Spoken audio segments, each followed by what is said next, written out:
Ang kailangan lang natin ngayon, imbis na inaaway natin ng China, magkaroon na lang tayo ng joint exploration sa kanila, sa West Philippine Sea. Bulag! Sa halip na lang dito tayo ngayon mga nakaupo, nandun sana tayo sa labas nangangalap ng armas.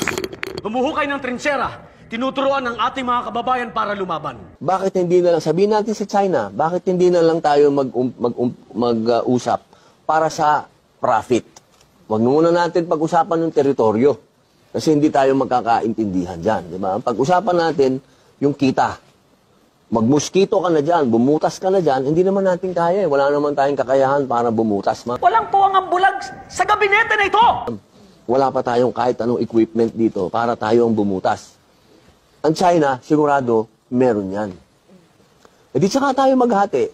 Kung ano ba gusto ng China, dahil ikaw ang namuhunan, o di kung gusto mo, 60 sa'yo, 40 sa amin. Negosyo o kalayaan, bayan o sarili, pumili ka!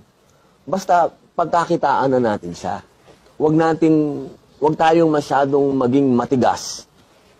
Kung ang kumakalam naman na yung mga sikmura ng taong bayan. Ay! Paano ninyo nasisikmurang pag-usapan ng negosyo kung mangalipin tayo sa sarili nating bayan? Hirap maging matapang masyado nang gutom ka. Kasi yung katapangan na yun, nagiging pangsiraulo na yun.